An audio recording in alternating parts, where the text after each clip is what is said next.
Good morning guys, good morning sa ating lahat, Luzon, Visayas at Mindanao. Magandang umaga po sa ating mga kababayan. Meron po tayong latest news mga kababayan. Mainit-init pa kahapon pa ito mga kababayan. Ngayon lang tayo nakapag-vlog mga kababayan. Ay isa nating senador na 7 buwan na nagtatago ay biglang lumabas mga kababayan. Biglang lumabas si Mr. Bato de la Rosa mga kababayan. At ang kanilang purpose pala mga kababayan, para lumabas si Bato de la Rosa ay buboto pala.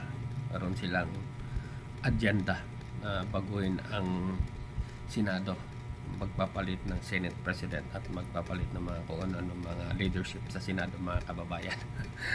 So yun lumabas si Bato de la Rosa mga kababayan. Pero nagkaroon po ng circus sa Senado mga kababayan. Ay kinabol siya ng NBI kasi meron na siyang warrant of arrest ng ICC mga kababayan. Confirm po yun mga kababayan. So tingnan po natin itong mga footage. Tingnan po natin itong sinasabi muna ni Bato de la Rosa ng hinahamon niya si dating senador Antonio Trillanes mga kababayan. Pakinggan po natin ito. Ayan mga kababayan, pakinggan nyo. Sumama ka pa, Ayan. mag-serve ng warrant. Sumama ka, ikaw mismo magpusa sa akin. Sumama ka pa, mag-serve ng warrant. Sumama ka, ikaw mismo magpusa sa akin. Ay, ang senador ng Republic. Kung hindi ko mapasok, ginahanap niyo ako. Di ba? Dahil mapasok ako, tatanungin niyo ako bakit ako pumapasok. But is, sir, may kinalaman sa pag-user para makakuha ng numbers po. Lahat yan, trabaho ng senador.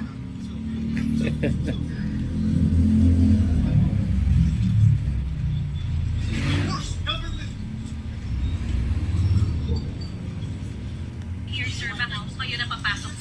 Ito guys, si Senator Trillanes.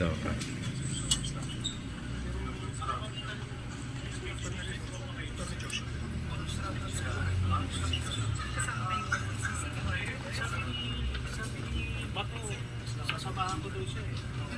Huwag ka magpaposa sa kanya. Kaya na... Kami daw kayo ng kasama yung mga taga-NBI? May isa-serve ng warrant ba? Isa-serve niya yung warrant kayo ba? Warrant siya. Nadala ba siya? Makakalagkad ba siya? Sir, Eh, titignan natin yung tapang niya. Yes, ICC warrant. Sir, bakit kayo po yung personally mag-serve? Hindi, andito lang naman ako dahil sinabi niya, ni-request niya na samahan ko yung pag-aresto. Andito ako ngayon, na-aresto yun siya. So, inantay natin siya. Paano pag hindi siya sumama siya? Kayo pa. Hindi, sabi niya, di ba, ano daw eh, make his day, di ba? Sabi niya, make my day. Samahan ko daw siya ng pag-ano. Andito ako ngayon. Kasama po kayo sa team na magsiserve ng ICC warrant. Can you clarify? Personal request ng Bato na samahan ko daw yung pagka-arrestuin siya. Nandito ngayon na-arrestuin siya. Sino po yung That's why kasama? I'm here. Diba? Nandito yung NBI, arrestuin siya. NBI by virtue of the ICC warrant, sir. Yes. Hindi nakita ko yung warrant. Asan yun? Okay. Or yung camera pa. Ibig sabihin, dadalhin na siya sa dahig after nito. Eh, dapat. Kaso, tatawag siya dyan eh. Diba? O, hinamon niya ako, diba? Hinamon niya ako. Dito ako. I showed up. Hinamon niya ako, nasamahan ko yung mag-arrest sa kanya. Nandito ko ngayon. Sir, your reaction lang po sinabi na dapat hindi raw po siya yung ikulong, dapat kayo raw po kasi NBI. Hindi naman ako yung nagpapakita ng libo-libong Pilipino siya eh.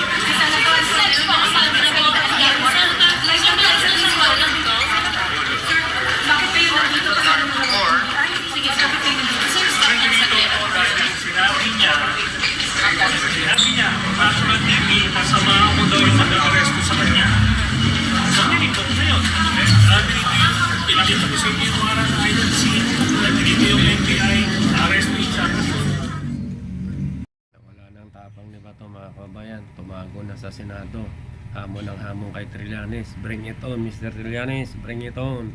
Make my day. Ngayon tago sa saya ng Senado mga kababayan.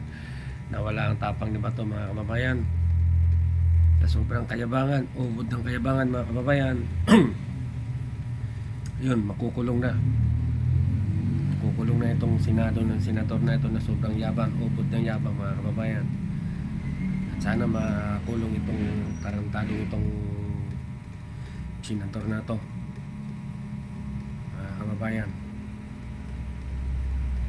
So yan ang hinahamon mo si Trillanes. Andyan na yung warrant of arrest mo. Bato, harapin mo si Trillanes. Bring it on, bring it on. Samahan mo mamuhuli. Ayun, sinamahan ni Trillanes. Ngayon, ikaw naman tago ng saya dyan sa Senado. Alam mo, parang bata na hinahabol. Takbo ng takbo mga kababayan, parang circus.